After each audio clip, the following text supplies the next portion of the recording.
Welcome to Actualol, I'm Jon Purkis, and welcome to my new studio. Okay, I just painted the walls a different colour. I was a little bit done with the bright blue, it just felt a little bit too children's TV presenter, so I've gone for a bit of a change. Today I'm doing a Q&A. I asked the people on my YouTube community tab if they had any questions, and here I'm going to answer them. Adam asked, do you remember what game got you into the board gaming hobby? Yeah, I mean, I remember pretty much every game I've played. I definitely remember the early days, but I don't think there was one game in particular. I played my first sort of proper modern game was London by Martin Wallace that I played with my friend's dad who was really into games, and so he kind of got us into games. I didn't like that game. I don't still have it, but it was more the idea of games that. So London was just my first example, but what it was it presented me this world of doing something social that was really interesting and fun to me. I'd played games as a kid, but I guess I hadn't really thought of them that much as an adult. And then suddenly I was working as a writer freelance and I was working from home all the time and I needed something to do social, but I didn't have really much money. So all my friends would just go out drinking and that's quite expensive. And I wanted something else to do. And this just was like the perfect fit for me. So I played that game first. And then it was that Christmas, because I couldn't afford to buy myself any games at the time, Serena bought me Ticket to Ride Europe.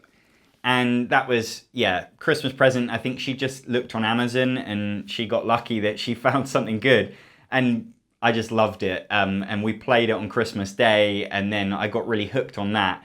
And so I think it was around that time I started researching, and I was looking on Board Game Geek Top 100 and all this stuff. Another game that was crucial was Pandemic. I actually had the older version, the kind of uglier version of Pandemic. This one, I think, showed me how interesting games could be. The idea of playing cooperatively was completely new to me. So Ticket to Ride didn't feel that different or alien from things I played as a kid.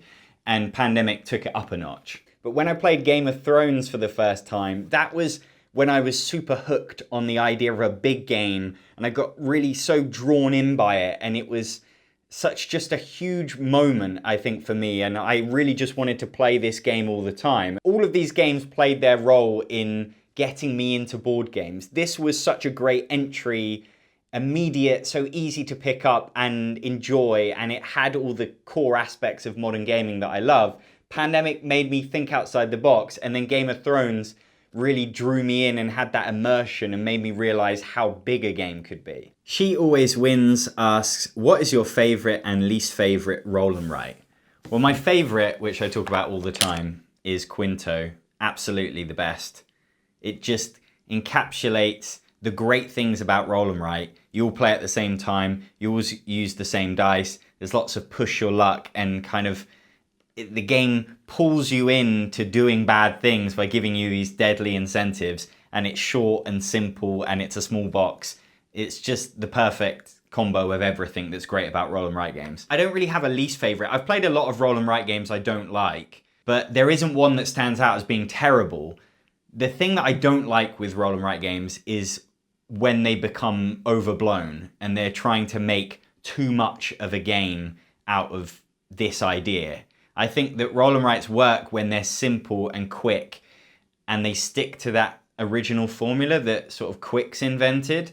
And the ones that have this massive pad of paper and you've got so many different options and it slows the game down, just play a different type of game. I don't see the appeal of that at all. I remember a game, Corinth, is a little bit like that. It sort of goes in that direction. I really didn't like Corinth. There are obviously loads of others, and most of them I just wouldn't touch with a barge pole because that isn't, to me, what a roll and write is about. And I think if a roll and write is just rolling some dice and writing on a bit of paper, know that you haven't realized why we liked Quicks and Quinto and other games like that. Michael S. asks, how are you doing recently? Hope you're well in life. Well, thank you, Michael, for asking that.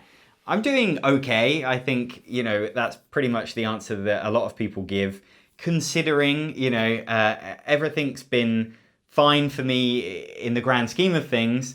But certainly the last few months has been harder than the previous few years in terms of lockdown stuff and There's a great article, I think, in the New York Times that describes this idea of languishing. It's a way to describe how I felt in the third lockdown in the UK, where we couldn't really do anything for 3 or 4 months, and it was the winter, and so it was just a really miserable time. And I wasn't depressed, and I wasn't really anxious, but I was languishing, and it just meant that life didn't have a lot of joy, and I could do my job, and I could make videos, but I wasn't really doing much else. I tended to just work and then watch TV all evening. I didn't have the enthusiasm to do other stuff. That's basically how I've been. And this month has been really interesting because things are really getting better. And in the UK, we can now do certain things. We can meet up in groups.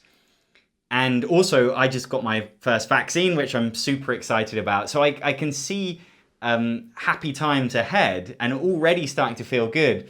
But I've also been very frustrated in making videos, and that's more to do with a hangover of the last 6 months to a year, where I got to a point where I suddenly had almost run out of board games to talk about, or I started to write about something, games that I'd played months ago that I couldn't really remember, but I couldn't play them again because I needed more players. And one time I started writing about a game that I'd only played at 2 players, and then I managed to, now that things have opened up, play with more, and I realized that all of my thoughts were kind of wrong about the game, and I've had this really frustrating time this month where I've started about 3 or 4 different videos and haven't been able to finish any of them for various reasons. It's just been a very annoying time, but I'm just on the cusp of things getting better, so I don't want to dwell on that, but it sort of explains a certain quietness maybe in the channel, and yeah, and it answers your question. I'm very excited about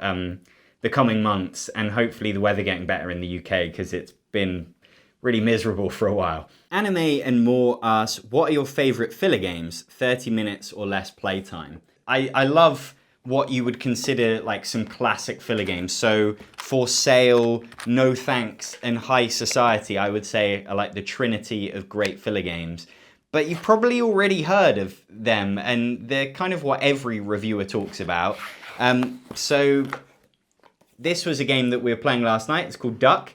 It's not necessarily in my top 10 filler games, but it's a fun new one that I've just been experiencing. Very simple card game that you could play with anyone, and nice and short, and it's got a bit of push your luck.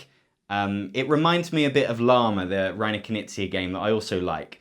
So I'm going to be talking about that in a video at some point, but if you don't have For Sale, No Thanks, and High Society, then I would start with those. Rasmus Jakobsen asks, do you back games on Kickstarter, and why or why not?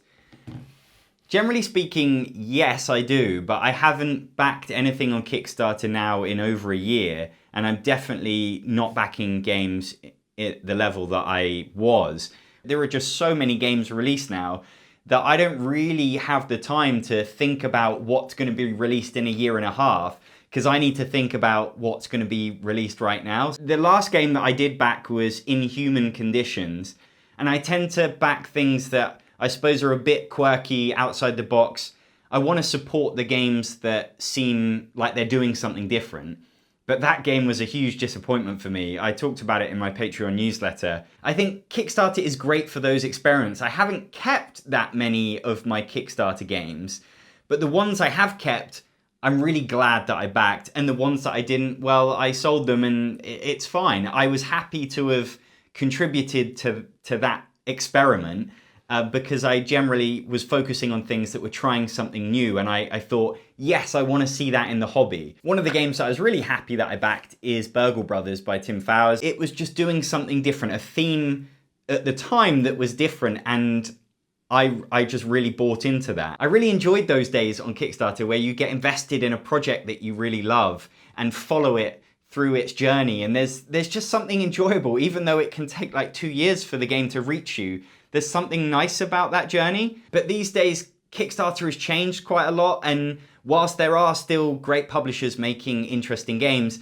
there's also just a lot of different games. It's very hard to know what's good. But also, there's an element now that it's just kind of a pre-order system, and you get these bigger publishers that rather than just release games, normally they now put it on Kickstarter to see how well it will fare. And I totally understand that. I don't have a problem with it, but it is kind of meant that I'm just not that fussed about Kickstarter anymore. Old Friends Never Leave asks, what did you play regularly with your parents as a kid?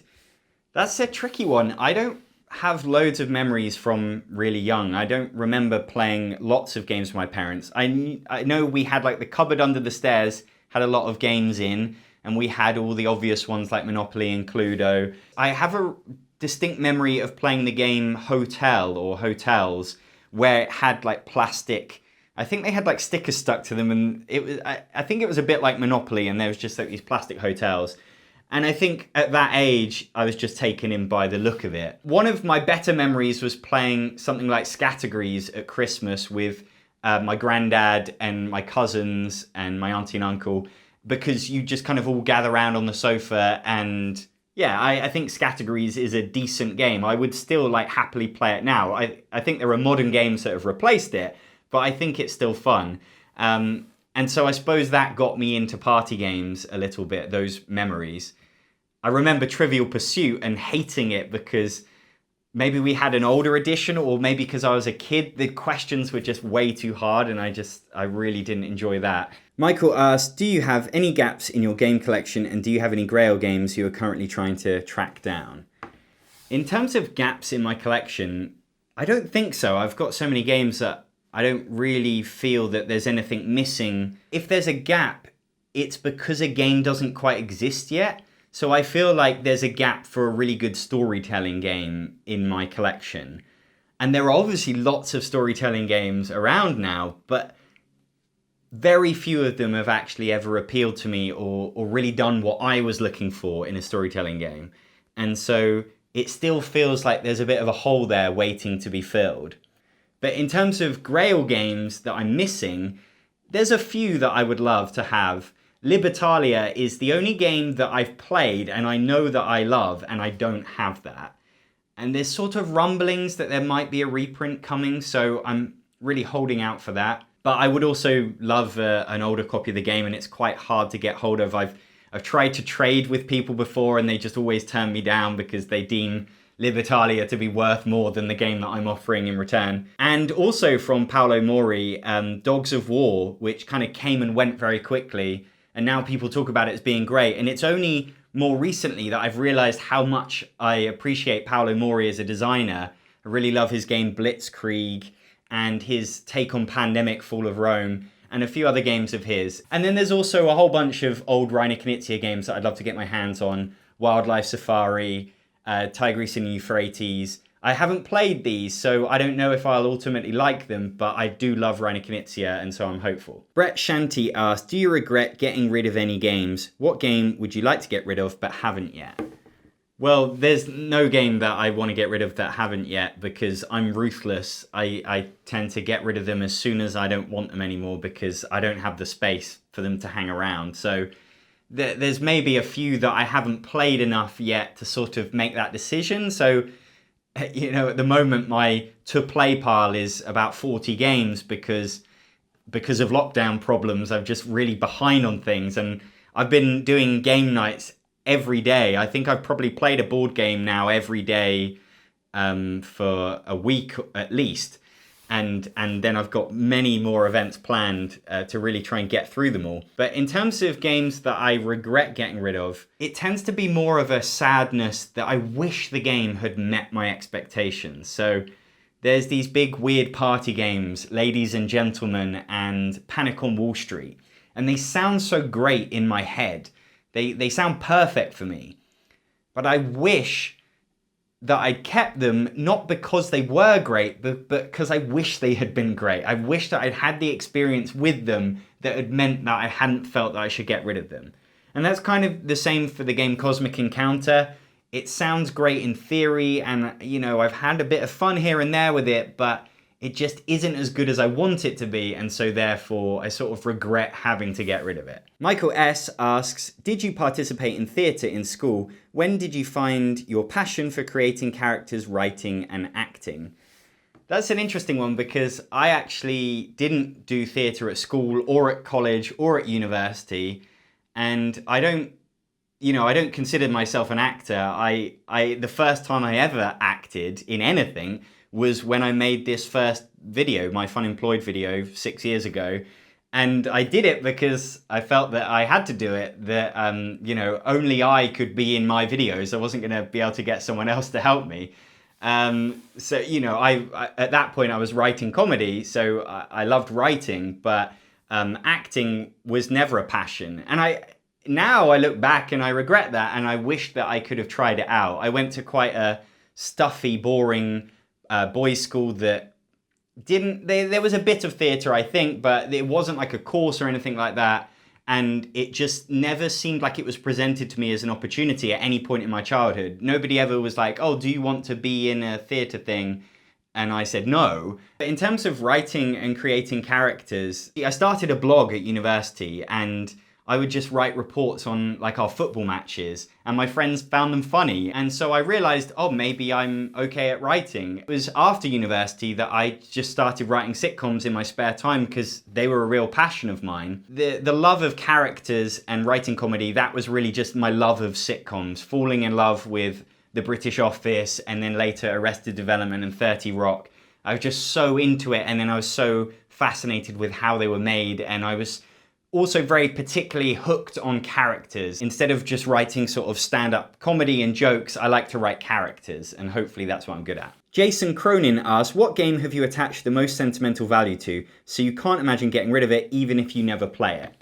Well, the obvious one here is Banana Grounds, which I talked about in my collection video, and that's because it's the first game me and Serena owned, but this really predates my board game love. It's before Ticket to Ride and before I got into games, because it's not really a modern hobby board game.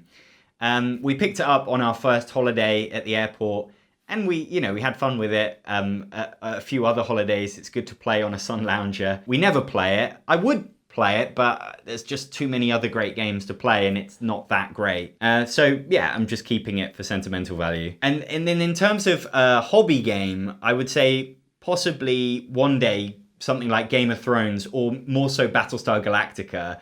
These are big games that I don't get to play very much, but they remind me of really great gaming experiences. And I suppose there's always in the back of your mind the hope that one day that will be repeated.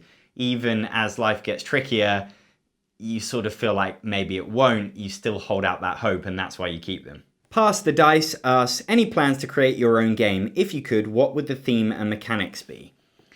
Yeah, I've worked on a couple of games in the past. I worked on a pitching game that's like Fun Employed or Snake Oil, but it was pitching TV ideas. And it was okay, it was fun, but I ultimately went off that because I just think those types of games aren't really very marketable. I don't think they sell that well, even though I quite like them. So I gave up on that a few years ago. And then more recently, I've designed a game that's about you and your friends.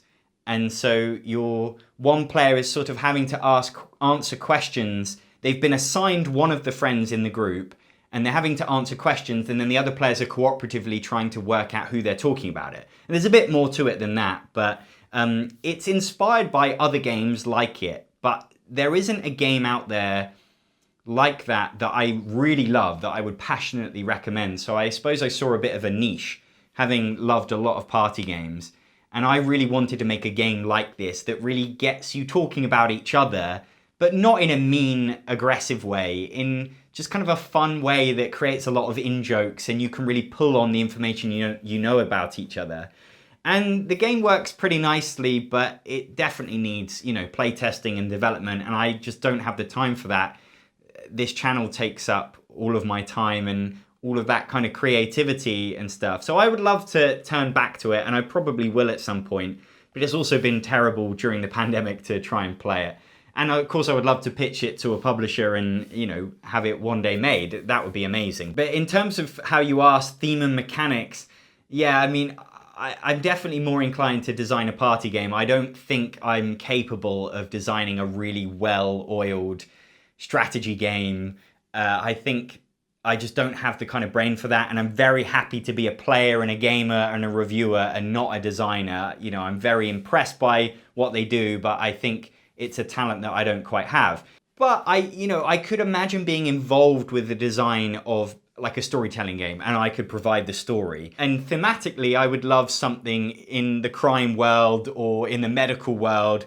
Things that I would love to see a TV show about, I would then love to see a game about. Carol Nicolette asks, any luck reducing static shocks from your pink chair? Yeah, I tried the water trick. I think it might have worked. My big pink chair that I usually sit in just gives me static shocks every time I'm filming. I'll step up to touch the camera and I'll get an electric shock. Anything I do, anything I touch, and obviously you're always like sitting down and then going and tinkering with the camera or doing something, and I just get shocked like 20 times when I'm filming. Today I'm in a different chair, but I think it still actually shocks me. And then Carol also asked, game recommendations for kids ages 10, 6 and 3. Hope all is well with you and your wife. Thank you.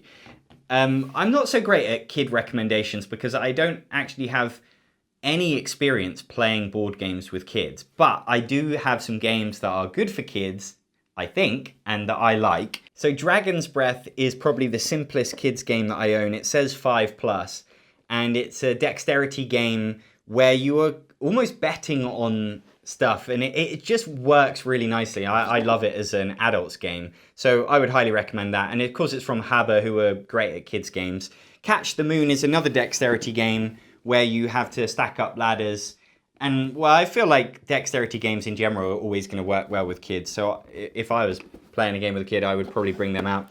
And then for someone a bit older, this says 8+, I think, is Magic Maze. And I picked this one just because it's a good cooperative game, brings people together, also requires you to be silent. And so I thought that could be an appealing thing with certain kids. So yeah, those are my recommendations. Tyler Crone asks, most expensive game you own? I don't think I have any really expensive games anymore. I've certainly had them in the past. One that I think of is the Zombicide Black Plague Kickstarter edition that was probably £250. And Thief France 1429 is actually covered in dust. Is a Kickstarter game, one of the first ones that I backed, and it's got the metal coins, and I bought like the plastic buildings, and I really bought into this game. It's definitely not one of my favorites. It's a very mercurial game. I still can't quite decide if I'm going to keep it, and this is what, maybe 5 years later. It's just one of the more expensive games that I've ever bought. Liron Tomolshev asks, which of your characters take the most preparation effort to become? I think probably all of them are about the same. The mum, I suppose, has like a wig and earrings and a scarf, but it's all just about putting on a wig or a hat and then just getting into the accent.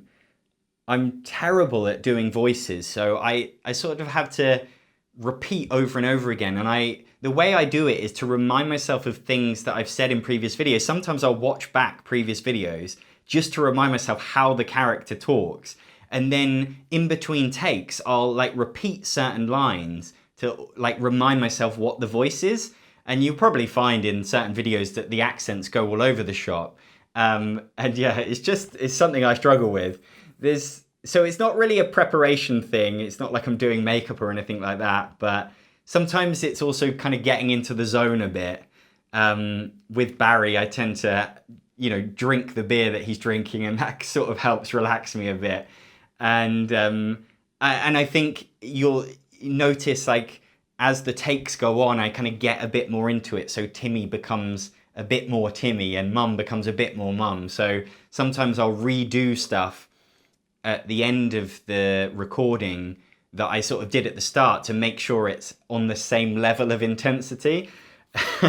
I'm sure all the great Hollywood actors do the same thing. Michael asks, does your partner have any all-time favorite games?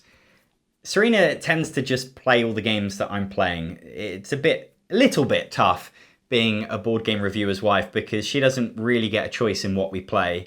But if she was to pick, I imagine she's always said that she likes Onitama. I think she likes the simplicity of that. She loves Telestrations. That's probably one of her favorites. She's definitely big on certain party games, and that's a big one. But I think she likes Pandemic. She liked Railroading the other day. She generally has quite similar taste to me. She probably doesn't like anything that's quite as mean or quite as long, or maybe anything that's like really thinky, but she does like interaction. She does like party games a lot. She does like storytelling games. She loves all the crime solving games, stuff like that. Fiona Jackson asks, how did you get into creating board game videos? Well, there's a video that I made that describes why I started making videos that sort of answers your question. It was really, I love board games and I wanted something new to do, and I saw this as a potential path. I needed a career change, and I wasn't sure that I would be able to make this into a career. In fact, I was very sure that I wouldn't be able to, but I was out of options at the time, it felt like. And I had a few things that ticked the boxes. I was super passionate about board games, and I kind of knew what I was doing with a camera and with editing, but I didn't know anything about presenting. I'd never done that before, and certainly like doing the characters and all of that stuff. So I knew what I liked about games, and I'd seen Shut Up and Sit Down and The Dice Tower, and I felt like I could contribute something. NM asks, what game mechanics do you hate the most? Are there any games that everyone else loves that you won't play?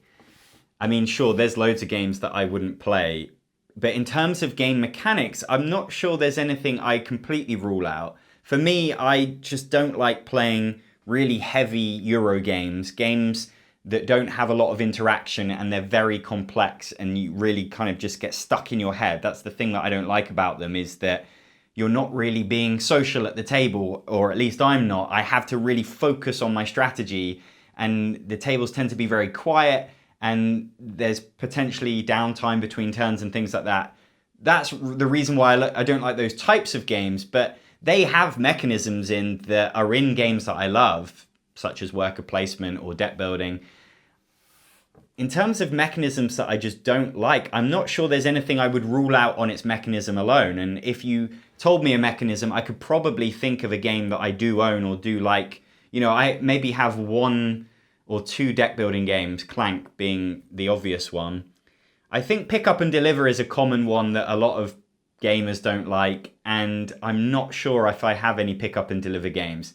But that doesn't mean that I wouldn't play them. I'd just be a lot more hesitant based on my track record. Michael asks, do you listen to music while board gaming? If so, is it themed to the game or just music that you want to listen to at the moment? Yeah, I tend to always listen to music.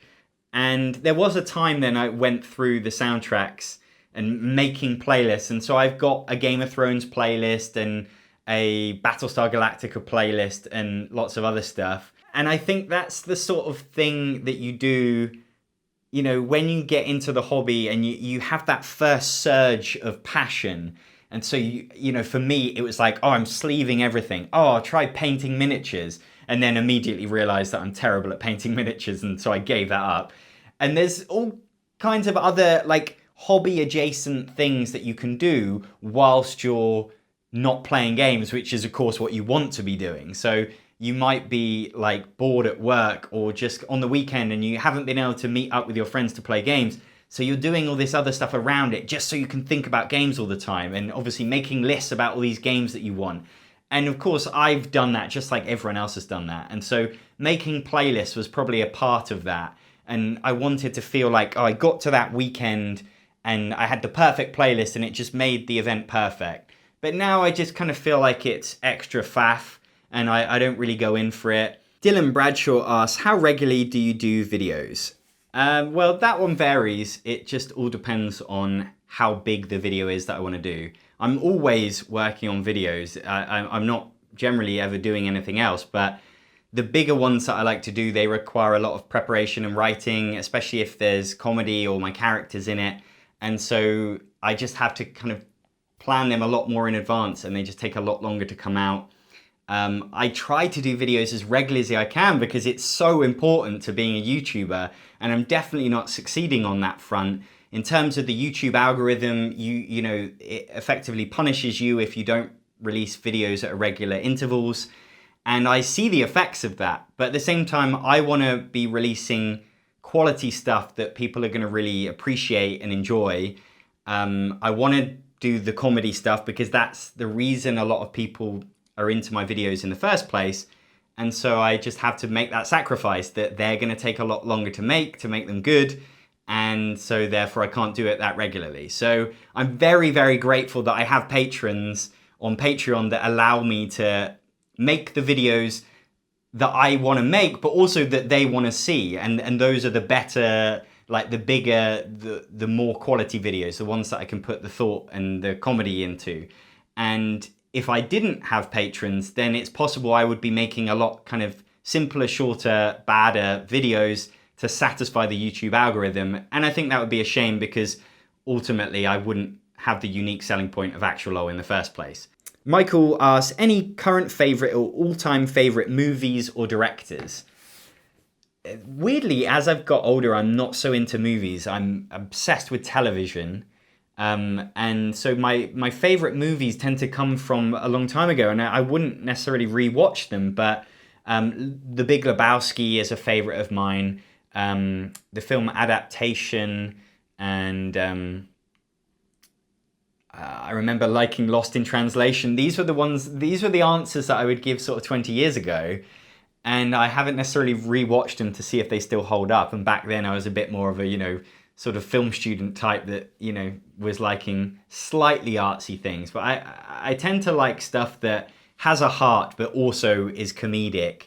I like Richard Curtis stuff, which is obviously very mainstream, but I love a good rom-com, and he's the best person at making rom-coms.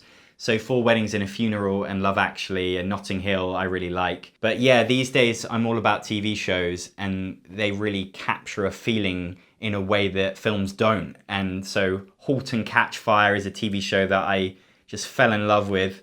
And things like The Wire, Friday Night Lights, these are shows that, the last episode I'm just in tears, and it just completely changed my life.